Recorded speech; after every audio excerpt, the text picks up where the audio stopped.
안녕하세요, 구독자 여러분. 구독과 좋아요는 채널 운영에 큰 힘이 됩니다. 안녕하세요. 저는 서울에서 작은 공방과 함께 카페를 운영하는 45살 여성입니다. 작은 공방은 손뜨개질 자수 등 손으로 무언가를 만드는 취미를 살려 작게 운영 중에 있어요. 쌍둥이 남매들이 대학 새내기들이라 제가 집에 혼자 있는 시간이 많은데 그럴 때마다 늘 사연을 챙겨 듣고 있습니다. 아이들이 어렸을 때야 이런저런 이야기도 많이 주고받고 왁자지껄 시끄러웠지만 성인이 되고 각자 살기 바빠지니 저 혼자 있는 시간이 많아지더라고요. 최근에 저와 비슷한 상황을 겪은 분의 사연을 접했는데 이참에 저도 용기 내서 제 이야기를 해보고자 합니다. 평소 잘 챙겨 듣는 채널이라 익명이기도 하고 오늘만큼은 허심탄회하게 털어놔 보려고요. 저는 10년 전 아이들이 초등학교 3학년이던 해 남편과 이혼했습니다. 그것도 아주 더럽게요.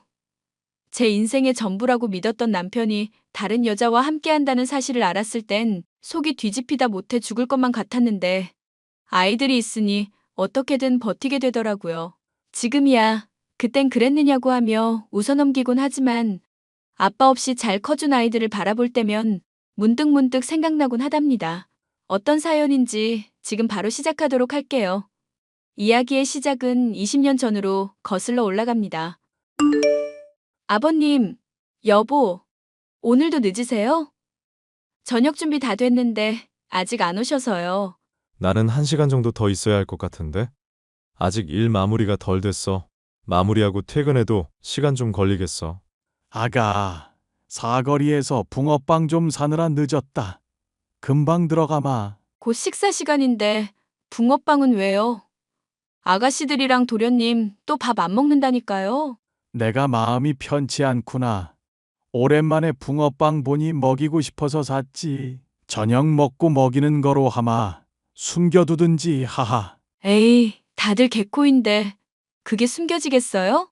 우리 며느리가 붕어빵 좋아한다고 해서 겸사겸사 샀지. 여기 붕어빵은 슈크림도 있고 안에 초콜릿도 넣어주는구나. 그래서 골고루 샀어. 그나저나 오늘 문득 세아가 네 생각이 나더구나. 지금 배가 아프거나 그러진 않고? 맞아. 당신 지난번에 병원 다녀왔다며. 무슨 문제 있는 거 아니지? 내가 회사 일이 바빠서 신경을 못 썼네. 그때 아기 집도 안 보일 때잖아. 안 그래도 두 분한테 말씀드릴 거 있었어요. 무슨 문제라도 있는 거냐?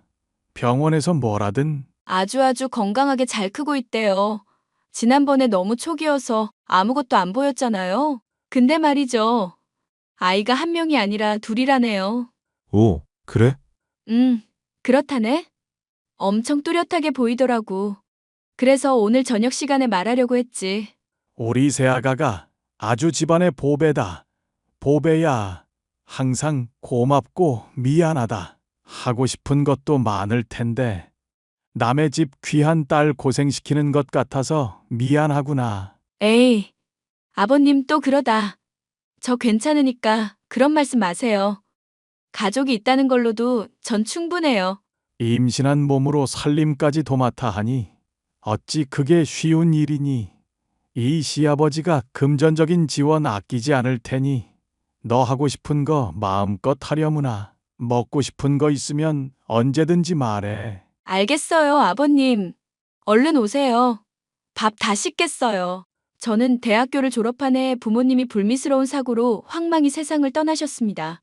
슬픔에 잠겨 마음과 몸이 공허한 상태였고 상당히 힘든 시기를 보냈죠. 그때 남편을 만났습니다. 그래도 먹고 살아야겠다는 생각에 사무직으로 취직했고요. 남편은 인근 회사에서 일하던 평범한 샐러리맨이었어요. 점심시간에 오가며 제 얼굴을 봐두었던 남편이 점심을 먹고 식당을 나서던 제게 명함을 건네며 인연이 시작되었죠. 2년 정도 연애하고 제가 힘든 시기 남편한테 의지를 많이 했던 터라 결혼도 수월히 진행되었죠. 아무튼 시간이 흘러 아이들이 태어나고 나머지 시댁 식구들을 뒷바라지하느라 시간 가는 줄 모르고 살았습니다. 아무리 젊고 활발하고 긍정적인 성격이라지만 오로지 가족들을 위해 집안 살림을 도맡아 하는 건 버겁더라고요. 그래도 그나마 좋았던 건 철이 일찍 든 큰 시누이가 많이 도와줬어요. 그래서 겨우 숨 쉬며 버틸 수 있었습니다. 여보, 요즘 아버지가 많이 힘드신가 봐. 안 드시던 술도 드시고. 아버님이 일이 아주 힘드신가? 요즘 뉴스 보면 경제 불황이라는데 아버님도 타격이 크신 거 아니야? 아무래도 무역회사다 보니 적자는 영향이 있으실 거야. 시국이 시국인지라 뭐가 잘 안 되시나 봐. 요즘 같은 시국에 일을 할 수 있다는 것 자체가 감사한 거래. 임금체불이니 뭐니 버티는 사람이 이기는 거라고 하더라고. 아무튼 모두 다 좀 편해야 할 텐데. 그러게 말야. 아버지가 말을 안 해서 그렇지. 내가 보기엔 수출길도 막히고 직원들 임금 체불도 벌써 2달째라더라고. 뭐? 그럼 큰일 아니야? 아무리 오래 일해서 서로 사정 봐준다고 해도 각자 생활이 있는 건데. 아버님 정말 큰일 나실 것 같은데. 그러게 말야. 사업하시면서 대출도 여러 개 받으신 상황이라 더 이상 은행에서 추가 대출하기도 어려우신데. 이럴 때 장남인 내가 도와드려야 하는데 뭔가 딱히 해드릴 방법이 생각 안 나. 모아둔 돈도 생활비에 보태고 내가 당신한테 면목이 없어. 우리 걱정은 하지 마. 그래도 다 알아서 먹고 살 수 있으니까. 그래서 말인데 큰 도움은 안 되겠지만 내가 아버님을 좀 도와드려도 될까? 당신이 일도 안 하는데 무슨 수로 도와드린다는 거야? 우리 부모님이 돌아가시면서 남겨주신 재산이 조금 있거든. 보험금이랑 예금 정리한 돈이긴 한데 큰 돈은 아니지만 당장 직원들 월급 정도는 해결할 수 있을 거야. 뭐? 장인, 장모님 사망보험금을 어떻게 그렇게 사사로운 일에 써? 안 돼, 그건. 사사롭다니. 집안이 흔들릴 수 있는 문제인데. 그리고 살면서 아버님이 어련히 알아서 잘해주시겠어? 일단 급한 불은 꺼야 할 거 아냐.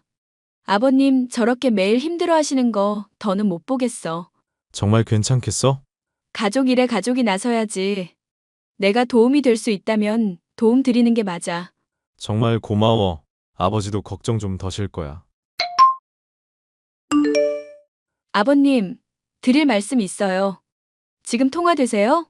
그럼 이제 막 점심 먹고 외부 업무 보고 오는 길이다. 무슨 일 있는 게야? 아버지, 이 사람이 큰 결심을 했어요. 그러니 거절하지 마시라고요. 무슨 일인데 그러냐? 다름이 아니라 아버님 요즘 회사 힘드시다고 들었어요. 이 사람한테 듣기로는 직원분들 월급도 밀리셨다면서요. 너는 쓸데없는 소리를 해가지고는 아니다. 새아가, 네가 신경 쓸 일이 아니야. 회사 사정도 중요한 거잖아요. 매달 생활비는 생활비대로. 지금 다 마이너스인데 왜 이런 걸 말씀 안 하셨어요? 말해서 뭐하니? 걱정만 끼치는 것을. 그리고 내가 어떻게 너한테 이런 걸 말해. 집안 살림 도맡아 하는데 이런 거에 신경 쓰이게 하면 안 되지. 저도 가족이잖아요. 제가 가진 돈이 조금 있어요. 우선 이걸로 급한 불부터 끄세요. 맞아요, 아버지. 이 사람 말대로 하세요. 그래야 아버지 회사도 살고 우리 가족도 살죠. 무슨 소리를 하는 거냐? 사돈 어른들 목숨값으로 내 회사 살리자는 거야. 세상에 그런 말도 안 되는 일이 어딨다니. 내가 나중에 죽어서 사돈 어른들 얼굴을 어떻게 뵈라고. 아버님이 잘 돼야 나머지 식구들도 잘 되는 거예요. 혼자서 힘든 거 감당하지 마시고 기댈 건 기대세요. 뒤에서 자식들이 버티고 있는데.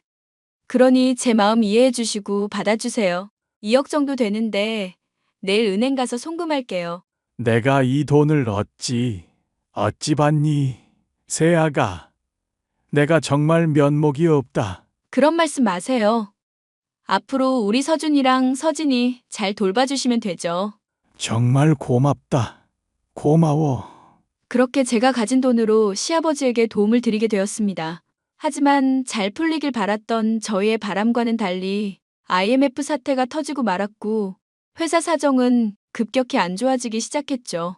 결국 직원들 임금체불에 설상가상으로 대출금 상환을 하지 못하게 되자 모든 재산이 경매에 넘어가게 되었죠. 그나마 제 수중에 있던 돈으로 어렵사리 달동네 셋방으로 이사를 하게 되었습니다. 아이들이 5살이 된 무렵이었어요. 저는 이대로는 안 되겠다 싶었고 아이들을 어린이집에 맡기고 공장에서 3교대 근무로 일을 하기 시작했습니다. 생각보다 많지 않은 금액이었지만 부지런히 벌면 생활비는 감당할 수 있을 것 같았죠. 다행히 시동생들은 좋지 않은 상황에 정신을 차렸는지 집안일을 조금씩 도와주며 현실을 직시하기 시작했고요. 가족들이 돌아가며 아이들을 돌보았고 온 식구들이 일에 매달려 조금씩 돈을 벌어 빚을 갚아나갔습니다. 여보, 인사해. 나랑 같이 공장에서 일하는 민정 씨야. 안녕하세요. 구민정이라고 합니다. 민숙 언니랑은 공장에서 같은 팀으로 일하고 있어요. 지난번에 김치 가져다 드리면서 인사했어야 했는데 바빠서 먼저 와버렸네요. 언니한테 형부 이야기 많이 들었어요. 만나서 반갑습니다. 우리 아내랑 각별한 사이라고 들었어요. 아내가 친해졌다던 직원이 바로 민정 씨였군요. 민숙, 민정. 이름도 비슷하지? 성격이 어찌나 좋은지 내가 다 끌리더라니까. 하하. 가끔 아이들 선물 챙겨준다는 직원도 민정 씨야. 아이고 그러세요.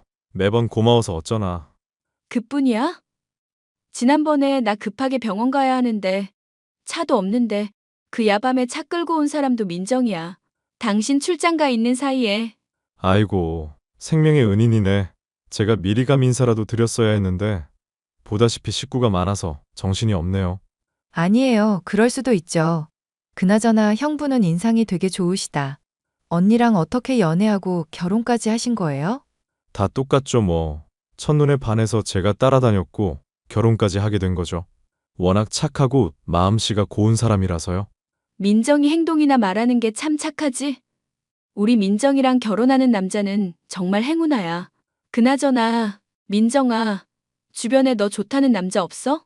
없으니까 혼자지 언니. 좋은 사람 있으면 연결 좀 해줘봐. 제가 다니는 직장에도 한번 알아볼게요. 그나저나 이렇게 만난 것도 인연인데 식사하고 가세요. 그리고 다음에는 밖에서 고기라도 사드리겠습니다. 우리 와이프 생명의 은인이신데. 어머, 그래 주시면 저야 감사하죠. 두루두루 사이좋게 잘 지내면 너무 좋겠다. 민정아, 우리 집 자주 놀러와. 어수선해도 되게 정감 가거든. 저는 공장에서 알게 된 여직원과 언니, 동생 하는 사이로 지내게 됐는데요. 몇 번 대화하다 보니 저와 비슷한 사정을 가졌고 생긴 것도 비슷하다는 이유로 진짜 자매 아니냐는 소리를 들었거든요. 게다가 이름도 비슷해서 그런지 왠지 모르게 정이 갔습니다. 그렇게 둘도 없는 단짝이 되었죠. 그런데 말입니다. 그 무렵 남편과의 사이가 소원해지기 시작했어요. 처음엔 몇 년 동안 정신없이 일하다 보니 부부관계가 뜸해져서 그런가 싶었습니다. 또 시아버지도 사업을 다시 시작하셨는데 다행히 잘 되는 편이었고 집안 사정도 조금씩 좋아지기 시작했죠. 달동네를 벗어나 좋은 집으로 이사도 가고 보험도 다시 들고 예전의 삶으로 돌아가고 있었습니다. 서준 어미야. 오늘 생일이지. 많지는 않지만 용돈 좀 넣었다. 뭘 사줄까 고민하다가 돈이 제일인 것 같아서. 아버님, 챙겨주셔서 감사해요. 그동안 사는 게 바빠서 생일 잊고 지냈는데 아버님이 이렇게 신경 써주시니 감동이네요. 너한테 진 빚도 있는데 부지런히 일해서 더 호강시켜 줘야지. 계좌로 1,000만 원 정도 넣었으니까 사고 싶은 거 하고 친한 사람들이랑 모여서 맛있는 밥이라도 먹거라. 당신 생일이었어? 아빠, 무슨 1,000만 원이나 줘요? 예끼 이 녀석아. 너는 네 마누라 생일도 까먹냐. 그러다 마누라 있는 것도 까먹겠어. 에이, 일이 바쁘면 그럴 수도 있죠. 그리고 원래 이 사람 그런 기념일 같은 거 안 챙겨요. 그래도 그렇지. 아무리 기념일인지 뭔지 안 챙겨도 귀 빠진 날은 챙겨줘야지. 너는 남편식이나 된 놈이. 아버님 그만하세요. 생일이 뭐 대수인가요? 가족들이 행복하게 잘 먹고 잘 살면 그게 최고의 선물이죠. 그래도 사람 마음이라는 게 그렇잖니. 축하받으면 기분 좋은 일인데 요즘 이 녀석이 뭐하고 싸돌아다니는지는 모르겠지만 서준 어미 내가 마음을 좀 풀 거라. 풀고 말고 할 게 뭐가 있어요. 이 사람도 사회생활 하느라 바쁜데요. 저는 아버님이랑 우리 가족들이랑 함께하는 것 자체가 큰 행복입니다. 당신도 그새 농담 따먹기도 할 줄 아네? 내가 평소에 잘 안 챙겨서 그렇지. 그래도 오늘 당신 생일이라고 선물 엄청 샀거든? 택배 지금쯤 도착했을 건데 한번 살펴보지 그래? 뭔데 그래? 너 이거 뭐야? 뭐긴 뭐야, 선물이지. 당신이 집안일 하는 거 좋아하잖아. 이번에 새로 나온 제품들이라는데 주로 살림은 당신이 하니까 고급 세제 사준 거야. 거기 보면 사은품으로 천연 수세미도 넣어줬을 거야. 지금 나랑 장난해? 뭐 평생 집안일만 하면서 살아라 이런 의미야? 사람 진심을 왜 무시해? 그것도 고르느라 내가 얼마나 진땀을 뺐는데. 아이고, 너는 내가 보기엔 글러먹었다. 그깟 청소용품이 뭐냐? 말이라도 한마디 따뜻하게 못해줄 망정. 어휴. 아버지까지 왜 그러세요? 이 정도 선물이면 아주 훌륭하죠. 됐다. 말을 말자. 큰 시누이가 취직했고 다른 시동생들도 대학에 진학하면서 목돈이 들긴 했지만 예전에 비하면 여유로워졌어요. 그런데 남편은 시간이 흐를수록 저라는 존재에 대해 애정이 식었는지 살짝 무시하는 듯 보였어요. 생일 선물이랍시고 받았는데 집안 살림 잘하라는 의미로 청소 세트를 주질 않나. 기분 좋은 생일날 몇 번 그러니 저도 감정이 상해서 말도 섞기 싫어졌습니다. 시간이 지날수록 남편과 저 사이에는 보이지 않는 벽이 가로막은 느낌이었어요. 무엇을 어디서부터 풀어나가야 할지 한참 고민하는데 왠지 저 혼자만 걱정하는 듯 했습니다. 그러다 남편이 외근을 해야 한다며 늦게 들어오는 날이 많아졌어요. 어느 날은 술에 잔뜩 취해 들어왔는데 휴대전화가 자꾸 울리길래 누군가 하고 휴대전화를 보게 되었어요. 당시만 해도 카메라폰이 나오던 초창기였고 남편은 나름 최신 휴대전화를 소지하고 있었는데 누군가로부터 문자가 계속 오더군요. 신경 쓰여 한번 둘러봤는데 사랑한다느니 보고 싶다느니 아주 난리가 났더라고요.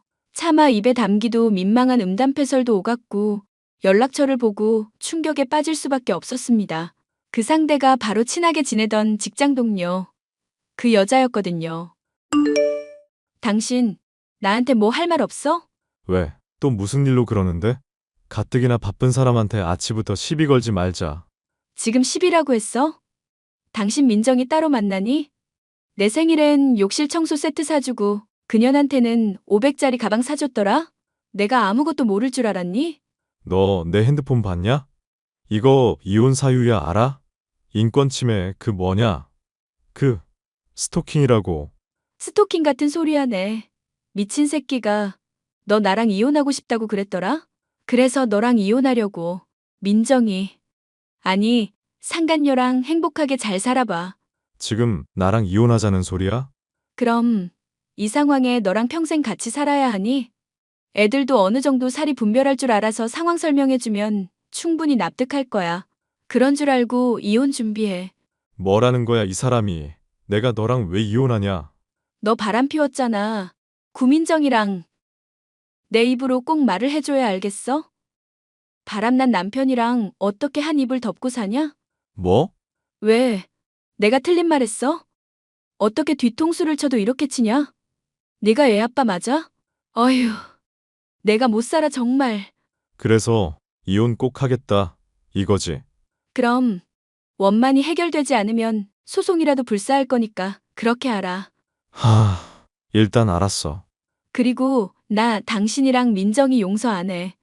억만금을 줘도 나한테 상처 준 거 절대 못 참아. 야, 구민정. 너 나한테 할 말 없니? 언니, 오늘 결근했더라? 갑자기 집에 무슨 일 있는 거야? 일? 일이라면 있지. 그것도 아주 대단하고 충격적인 일. 어머, 뭔데? 궁금해 죽겠다. 근데 언니 공장은 왜 안 나오는 거야? 앞으로도 나갈 일 없을 거야. 조금 전에 공장장님이랑 통화했고 아, 그런데 일을 안 한다는 이유가 뭐야?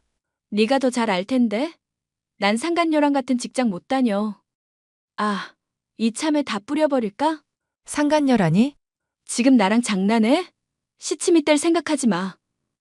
이미 그 사람 휴대전화 다 받고 그 사람도 인정 다 했어. 그러니 이제 남의 가정 파탄 낸 너는 벌이나 달게 받아. 내가 벌을 왜 받아?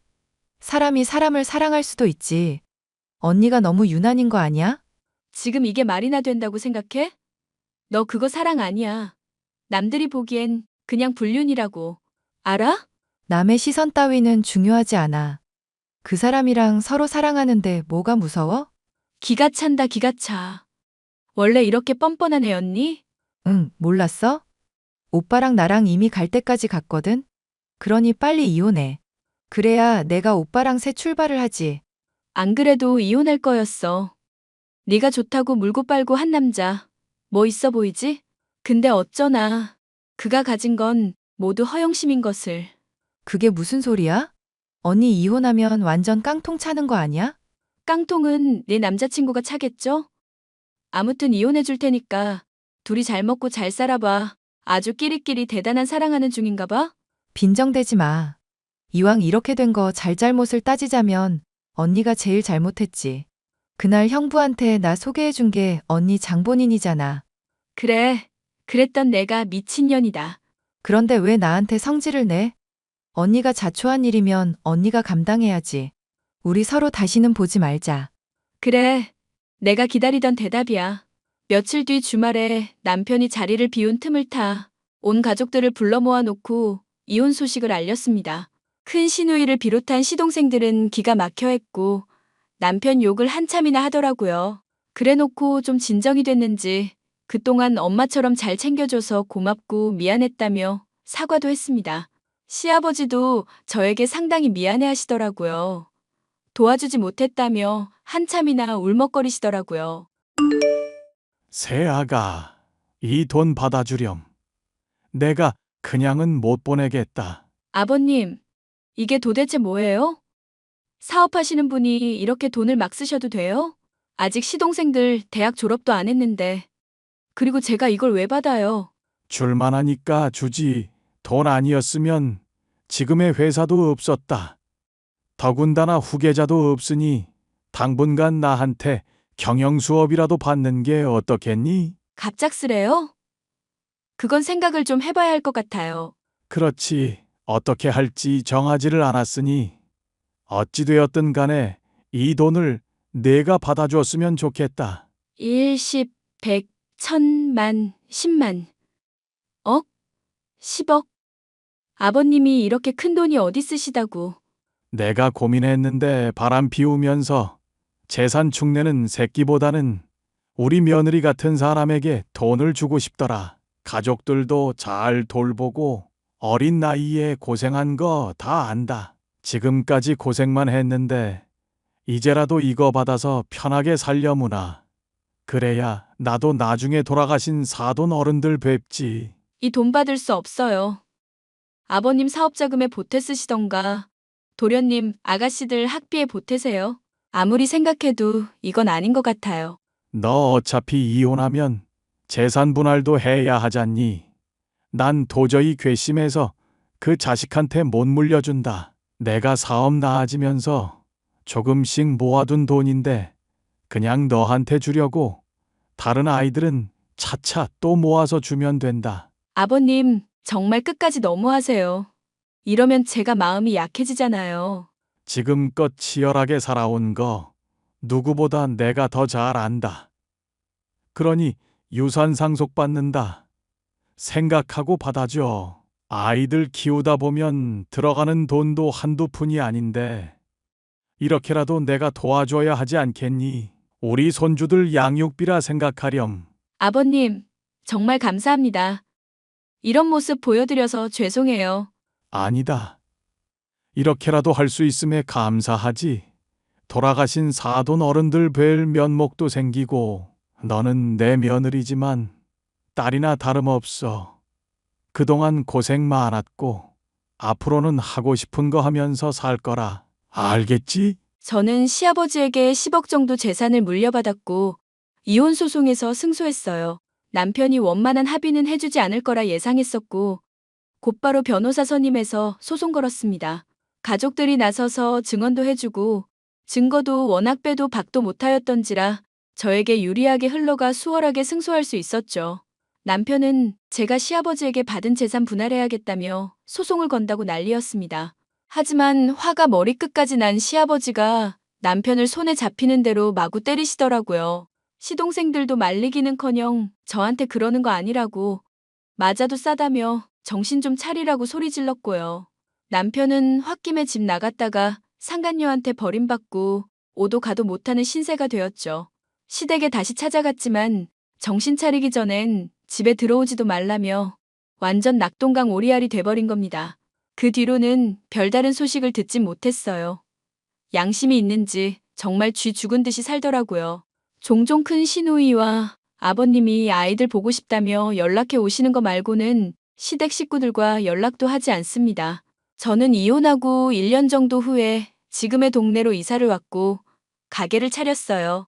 아이들 돌보면서 가게 운영하는 게 쉬운 일은 아니었지만 자리 잡고 나름 입소문도 난 그런 곳이 되었습니다.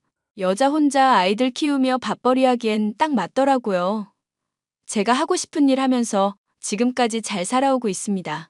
솔직히 아이들이 커가면서 왜 우리는 다른 집과 다르냐고 묻길래 난감한 적이 한두 번이 아니었지만 다행히도 제 마음과 말을 이해해주고 엇나가지 않고 올바르게 자라주었습니다. 그것만으로도 저는 평생 감사하고 행복하게 살 거고요. 제 이혼 사연 어떠셨나요? 평생 가족들을 위해 살아야 했던 미련한 곰 같던죠. 참 볼품없었죠? 나중에 제 아이들에겐 괜찮은 엄마였다 정도면 바랄 게 없겠습니다. 그러면 여기서 제 사연 마치도록 할게요. 긴 글 읽어주셔서 감사합니다.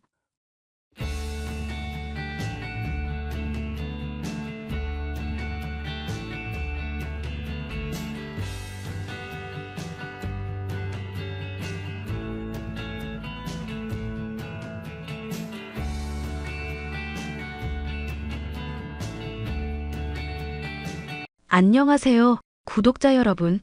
구독과 좋아요는 채널 운영에 큰 힘이 됩니다. 안녕하세요. 저는 30대 주부로 최근에 동서를 그 엄마와 함께 감옥에 보낸 일이 있습니다. 반말하고 사람 무시하던 동서는 제 앞에서 큰 말실수를 해버린 바람에 덜미가 잡혀 감옥에까지 가게 되었는데요. 그 사연에 대해 얘기를 해볼까 해요.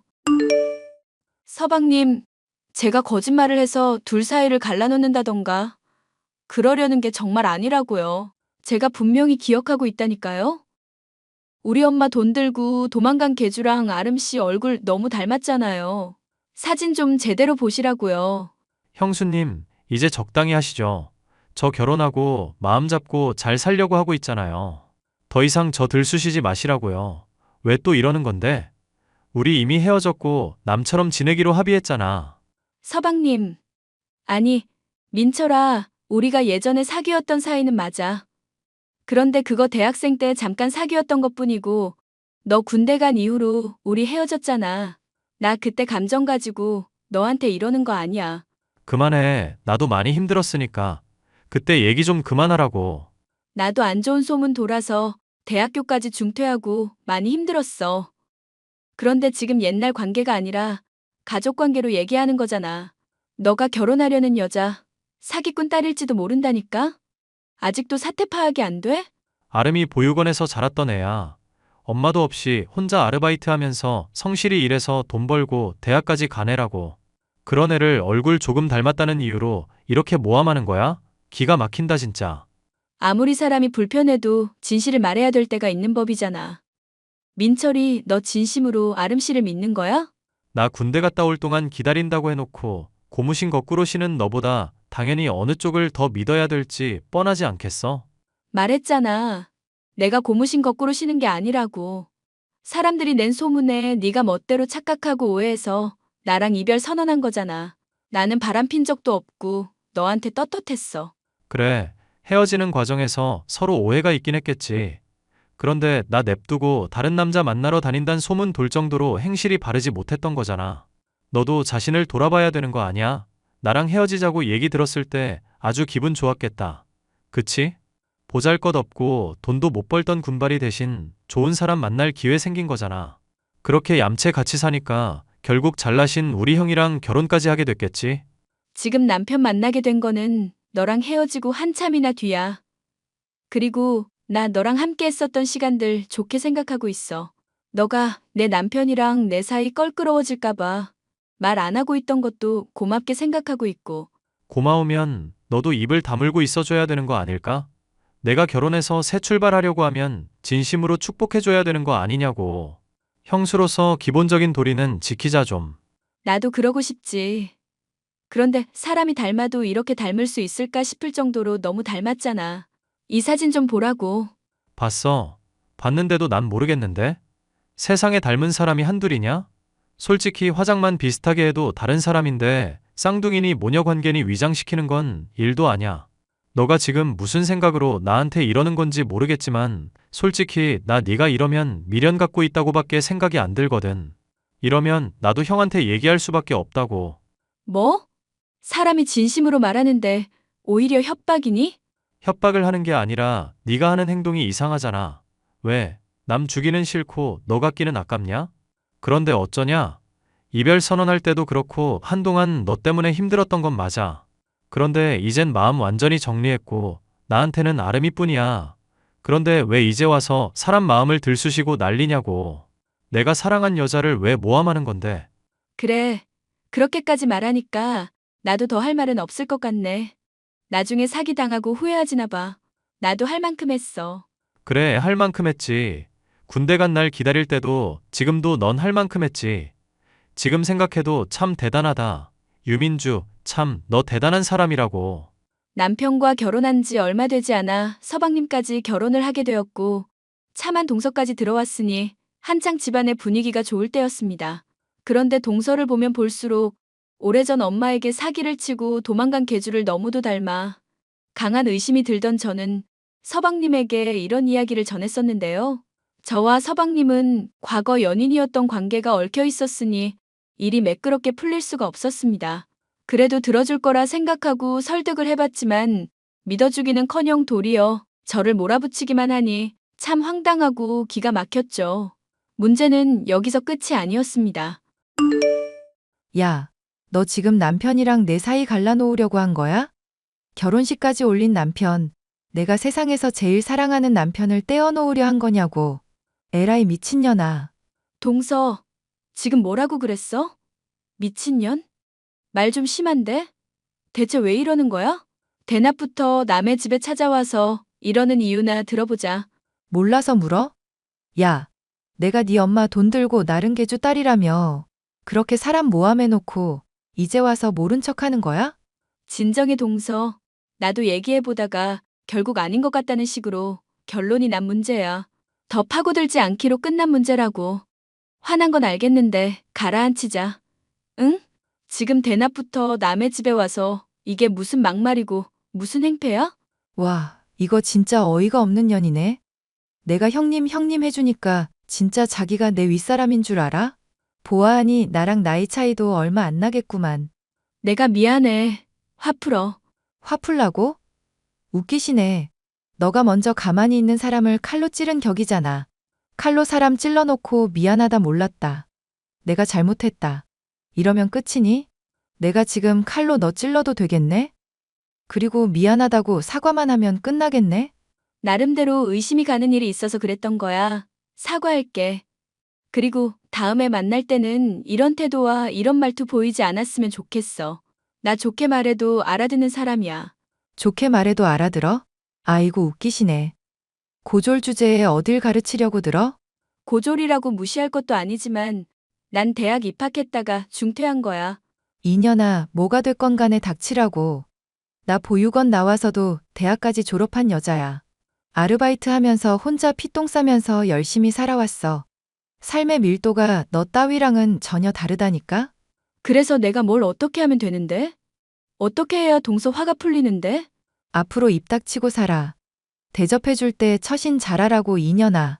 그리고 앞으로 사람들이랑 있을 때면 모를까. 둘이 있을 때는 존경이니 윗사람 대우니 이런 거 바라지도 마. 당신 나한테 완전 찍혔으니까 우라질 망하려나. 그런데 동서, 고졸 주제에 어딜 가르치려 들어라고 그랬지? 그 말투 되게 익숙하다. 엄마한테 사기친 개주가 자주 쓰는 말이었거든. 그러시겠지 피해망상이나 걸린 년. 그렇게 마지막까지 나한테 어떻게든 이겨먹으려고 헛소리 하고 싶니? 하여튼 간에 처신 잘해. 나중에 뒤통수 얻어맞고 처울고 싶지 않으면 잘하라고. 동서가 대낮부터 찾아와 악을 쓰고 돌아간 모습을 보며 서방님이 저와의 대화를 흘렸다는 것을 알 수 있었습니다. 그런데 저는 동서가 화를 내는 모습에서 낯익은 계주의 말투를 발견해낼 수가 있었고 이를 녹음해두기도 했습니다.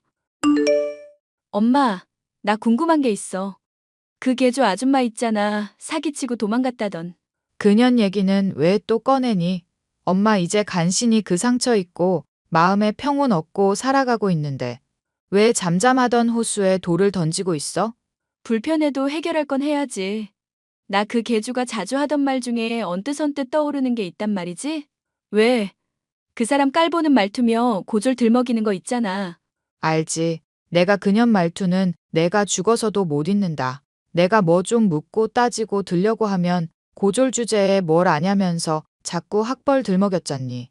내가 그래서 너는 어떻게든 대학 졸업시키려고 했는데 너는 고집 부리고 대학도 중퇴하고 취직하게 되고 남편이랑 결혼도 했으면 됐지. 언제까지 대학 중퇴한 걸로 들먹일 거야.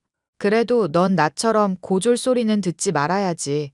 어휴, 내가 그것만 생각하면 아주 분통이 터진다. 그래서 하고 싶은 말이 뭔데? 명상하면서 마음 달래고 있었는데 너 때문에 다 깨졌구나. 요즘 마음 수련이니 명상이니 해도 결국 옛날에 있었던 기억들 못 떨친 거잖아. 그 문제 나랑 한번 같이 파헤쳐보자. 나 정말 느낌이 와서 그래. 그러니까 얼른 본론을 말해보라고. 대체 무슨 느낌이 왔다는 거니? 서방님이랑 결혼한 내 동서 있잖아. 손아랫 동서. 뭔가 왠지 인상이 마음에 안 든다던? 보다 보니까 낯익은 얼굴이라서 내가 사진까지 가지고 왔어. 녹음도 해뒀는데 곱씹을수록 도망간 개주랑 말투까지 아주 빼다 박았다니까? 사진은 여기 찍어놨고 목소리도 녹음해놨어. 엄마가 한번 들어보고 판단을 해봐. 어때? 비슷하지? 듣기에는 언뜻 닮았고 생긴 것도 많이 닮았구나. 본인 입으로는 보육원 출신이라고 하는데 내가 보기에는 아무래도 그것도 거짓말인 것 같거든. 엄마 주변에 흥신소라든가 뭐 이런 쪽에 일하는 사람 없을까? 그런 사람들한테 부탁해서 한번 파보자고. 일단 조금만 더 살펴보자. 조용히 하고 있어 보거라 좀. 처음에는 시큰둥하던 엄마였지만 녹음된 것이며 사진을 보면 볼수록 확신을 갖게 되었는데요. 닮은 얼굴이며 목소리며 말투며 사나운 성질까지 아주 복제품을 보는 것 같다는 것이 저희의 결론이었죠. 나도 어지간하면 그냥 이 문제 덮고 넘어가려고 했어. 그런데 아무래도 걱정이 되네. 진짜 사기꾼이면 큰일이잖아. 네 서방님인가 뭔가가 진짜 네 과거 애인이라서 그런 거니? 미안하니 어쩌니 그러더니 설마 너 무슨 이상한 생각하는 거 아니지? 까딱 잘못하다간 불륜 드라마 찍을 일 생긴다. 불륜 드라마를 찍으려는 게 아니라 사기꾼인지 아닌지 밝히고 우리 돈도 찾을 수 있으면 찾겠다는 거지. 내가 살짝 찌르기만 했는데 이렇게 발끈해서 찾아와서 화까지 내는 거 보면 너무 수상하잖아. 엄마가 듣기에도 닮은 구석이 한둘이 아니라며. 이거 파볼 만한 가치 있을 것 같지 않아? 파본다고 해도 뭐가 나올 수 있을지나 모르겠다. 사기치는 것들은 원래 꼬리를 잘 안 밟히잖니. 엄마가 요즘 그 문제 있고 살고 싶어 하는 거 알겠어. 그런데 이런 기회에도 가만히 있다가 나중에 후회할지도 몰라. 그래, 엄마가 용기를 내봐야겠구나. 너는 그러면 가만히 있거라. 내가 알아서 어떻게든 해볼 테니 부탁할게. 고마워, 엄마. 사실 나도 중간에 끼어서 조금 애매한 처지였는데 엄마가 나서준다니 힘이 된다. 엄마가 맡겨보라며 나섰지만 흥신소까지 나서서 파내어도 동서에 대한 진상은 좀처럼 밝혀지지 않았는데요. 좀처럼 꼬리가 밟히지 않는 동서. 결국 이 문제에 대해서 해결을 할 수 있는 것은 서방님밖에는 없다는 생각이 들었습니다. 하지만 여전히 서방님은 제 이야기를 들으려고도 하지 않았죠. 서방님, 엄마한테 사진 보여주고 목소리도 들려줬어요. 그랬더니 모녀 관계인 거 확실한 것 같다고 그랬고요. 누가 봐도 이렇게 닮은 사람인데 아니라고 외면하기만 해서 상황이 뭐가 달라지냐고요. 형수님, 저 아름이랑 결혼해서 행복하게 잘 살고 있어요. 그리고 부모 죄가 있다 쳐도 그걸 자식한테도 물려줘야 합니까?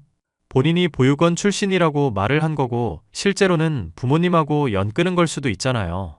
그러면 그런 과거들을 솔직하게 말을 해야죠. 그런 사실들 서방님한테 숨기고 결혼한 거잖아요. 보유권 출신이라고 거짓말한 거라는 뜻인데 그런 건 괜찮다는 뜻인가요? 부부 사이는 그러면 안 되죠. 부부 사이라 지금 그런 말을 들먹이실 처지가 아닐 텐데요. 무슨 뜻이에요? 형한테 저희가 사귀었던 사이인 거 비밀로 하셨지 않습니까? 그래놓고 지금 남이 가지고 있는 비밀은 숨기면 안 되느니 파봐야 한다느니 편하게 말씀하시고 계시고요. 아, 그래요? 저는 도와주려고 그런 건데 자꾸 이렇게 거부만 하시니 방법이 없네요. 서방님, 인생은 알아서 해결하세요. 저는 이제 모르겠어요.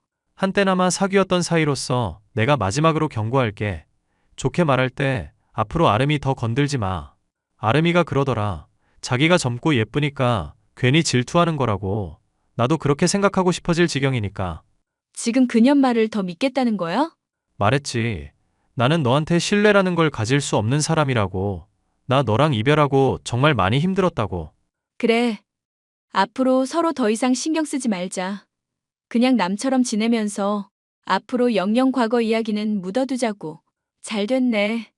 나도 이렇게 결론이 나니까 차라리 속이 편하다.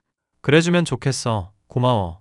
서방님에게 말을 했지만 여전히 자신의 부인을 믿는다는 이야기를 되풀이할 뿐이었습니다. 도리어 저의 비밀을 지키고 있었던 부분까지 거론할 듯하자 마음이 불편했는데요. 곰곰이 생각을 해보면 군대에 갔던 시절 좋지 않은 소문이 돌았던 것은 저에게도 책임이 있었습니다. 친구가 간곡하게 부탁을 한 나머지 땜빵으로 소개팅 자리에 몰래 갔던 것이 원인이 되어 이별을 한 거 아니냐는 얘기부터 제가 양다리를 걸치고 있다는 둥 헛소문이 돌았거든요. 저는 그것 때문에 전남친이던 서방님과 사귀다가 크게 다투고 헤어지게 된 것이었죠. 저로선 억울한 부분이 있지만 따지고 보면 저의 잘못도 있는지라 마음에 빚이 있었고 이런 이야기들까지 남편에게 전해지는 것은 아닐까 늘 마음이 조마조마하기만 했습니다. 이 와중에 엄마는 흥신소에 돈만 나갈 뿐 아무런 단서가 없다며 짜증까지 내더군요. 됐다. 다 때려치자꾸나. 너가 어찌됐건 호의로 도와주려고 한 건데도 알아서 인생 망하겠다는데 네가 뭘 어쩌겠냐. 그러려니 하고 넘어가려무나. 나도 그러고 싶은데 마음이 계속 불편해서 그래. 뭔가 빚진 것 같고 갚아야 할 것 같고 개운하지가 않아. 솔직히 나 헤어지면서까지 제대로 사과도 못했었거든.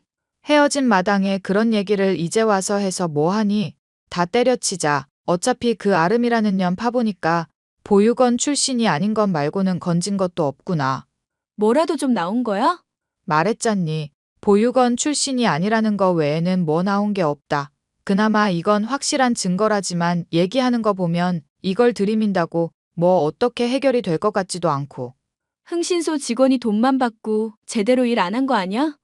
그런 경우도 많다던데. 이것도 힘들게 알아낸 거라는데 뭐라고 하겠니. 영화나 드라마처럼 마냥 쉽게 되는 일은 아니라는구나. 게다가 인연이 이상할 정도로 조심성이 많아서 뭐 건져 올려지는 게 없었다더구나. 조심성이 많았다고? 대체 어느 정도로? 택배 같은 거 받거나 붙일 때도 본인이 아니라 남편 이름으로만 한다고 그러더구나. 남편 외에는 아무 전화도 안 받으려고 그러고 또 뭐더라. 하여튼 수상하다고 생각하면 수상한 게 한두 가지가 아니라던데. 그렇단 말이지. 정말 수상하기는 하네. 개주년 잡아서 이 엄마 돈 찾아준다는 일도 이제 그냥 잊자꾸나. 더 이 일에 시간 쓰다간 마음만 힘들고 흥신소 직원만 배부르게 생겼어. 그냥 남편한테 얘기를 해볼까 싶네. 이년아 정신 차려. 절대 네 남편 귀에는 들어가게 해선 안 된다. 괜히 그랬다가 이혼하고 내 인생도 망하는 거야. 무슨 말인지 아니? 네 서방님이라는 것부터 어떻게 둘이 이야기를 하게 됐냐는 둥 꼬치꼬치 알아내려들 텐데 그거 어떻게 감당하려고?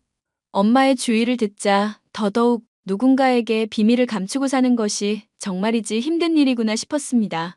저는 이 문제에 대해 계속 고민을 하다 결국 남편에게 모든 사실을 털어놓았죠. 잠자코 듣고 있던 남편은 사실대로 모든 걸 말해줘서 고맙다며 제가 모르던 얘기를 꺼내더라고요. 그동안 서방님과 제가 서로를 대하는 모습이 이상해서 나름대로 알아본 결과 과거 저와 서방님이 사귀었다는 사실을 알게 됐다는 남편. 제가 이 사실을 끝까지 숨겼으면 크게 실망했을 거라며 솔직히 말해줘서 고맙다고까지 하더라고요. 누구에게나 비밀은 있는 법이라는 생각이 들었습니다. 형수, 형한테 말했다면서요? 우리 사귀었던 것부터 무슨 일 있었는지까지 싹 다. 어쩌겠어요. 남편도 이 문제를 알아야 고집불통인 서방님을 설득하든지 하죠. 과거에 사로잡혀서 여전히 미련 갖고 있었던 건 저였던가 봅니다. 그래요. 따지고 보면 형수 말 틀린 거 하나도 없는데 제가 괜히 억지를 부렸네요. 그리고 형한테 얘기 들었어요. 형도 조사해보니까 대학교에 돌던 헛소문 때문에 형수가 많이 힘들었다고 그러더라고요.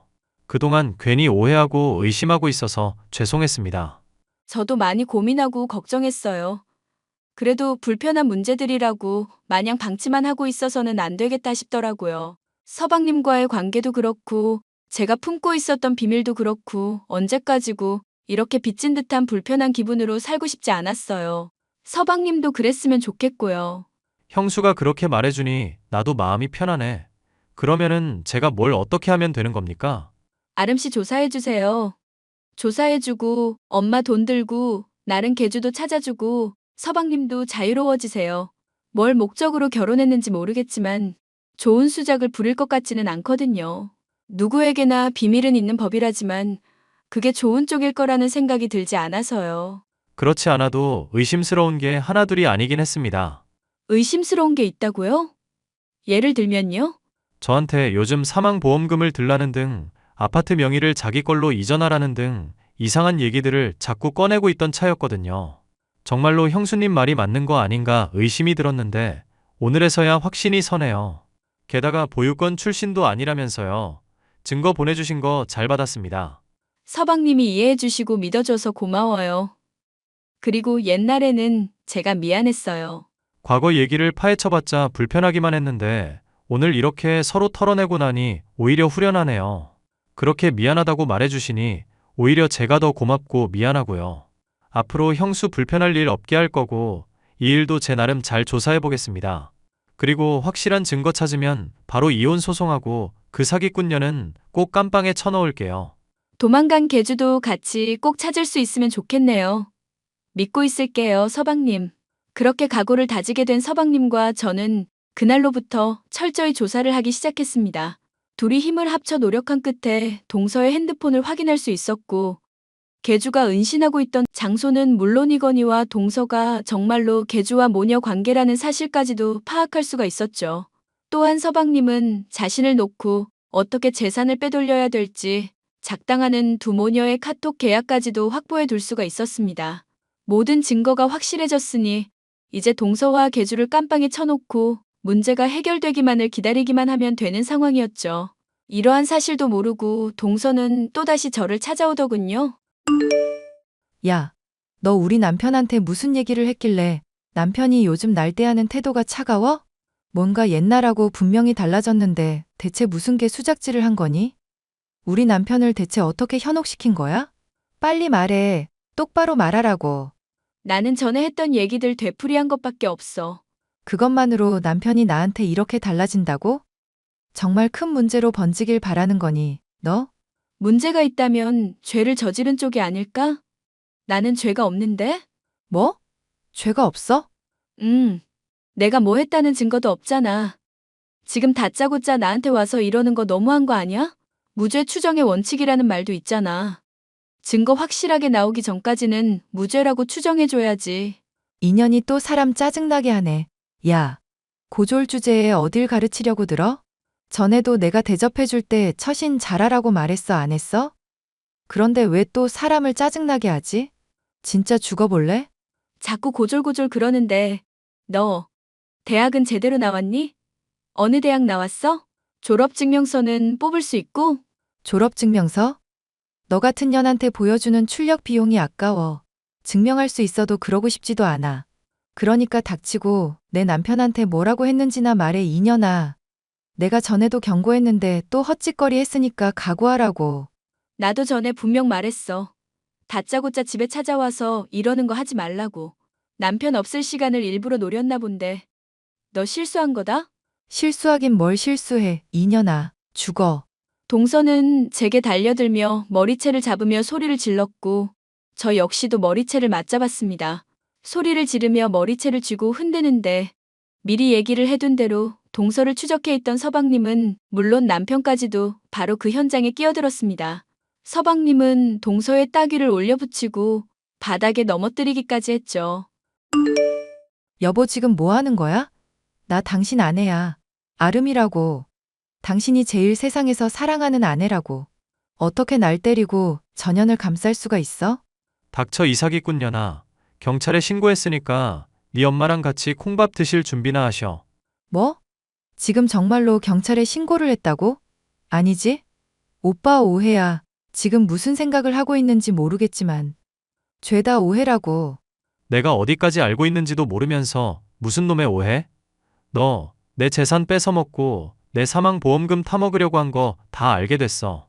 보육권 출신도 아니고 결혼한 경력도 있는데 나 속였더만. 과거에도 몇 명이나 이런 식으로 벗겨먹은 전과자년 주제에. 저 불려시 같은 년한테 뭘 듣고 이러는 건지 모르겠는데 그거 죄다 조작질한 거야. 전연이 분명 내 핸드폰 해킹한 거라고. 해킹 같은 소리 하고 있네. 야, 대학 졸업했다면서 변명이 그따위밖에 안 나오니? 이제 곧 깜빵 갈 테니까 감옥에서라도 공부 많이 하고 나와. 사기치려면 머리에 든 거라도 많아야지. 인연이 사람 모함해놓고 자꾸 뭐라고 짓거리는 거야? 닥쳐, 닥치라고. 그래, 그렇게 네가 떠벌거리고 있을 동안 신고받은 경찰들도 올 테니까 조금만 더 기다리고 있고. 오, 오빠, 지금 전연 말 듣고 나한테 이러는 거 알거든? 근데 내가 증명할 수 있어. 내가 증거 가지러 집에 잠깐만 다녀올게. 왜? 집에 다녀온다고 하고 그대로 도망가시게? 넌 자꾸 아까부터 뭐라고 하는 거야? 닥쳐, 닥치라고 좀. 그렇게 발악을 하던 동서는 이내 경찰관이 신고를 받아들이닥치자 소스라치게 놀라며 도망가려고 하더군요. 누가 봐도 죄를 저지른 사기꾼의 모습이었기에 저와 서방님과 남편은 그 모습을 보면서 비웃어 주었는데요. 이 일이 끝난 이후 저와 엄마는 개주가 들고 나른 돈의 절반가량은 찾을 수가 있었습니다. 모든 재산을 찾지는 못했지만 그래도 어느 정도 회복을 한 데다 사기꾼 모녀를 감방에 쳐놓을 수 있으니 나름대로 만족스러운 결말이었는데요. 저와 남편, 그리고 서방님의 관계 또한 전에 서먹했던 것과 달리 이제는 정말 한 가족이라고 부를 수 있을 정도로 편안한 관계가 되었답니다. 때로는 불편한 진실과 문제가 있다고 하더라도 부딪혀야 개선될 수 있다는 것을 깨달은 사건이었네요. 사연 마지막까지 함께 해주셔서 감사합니다.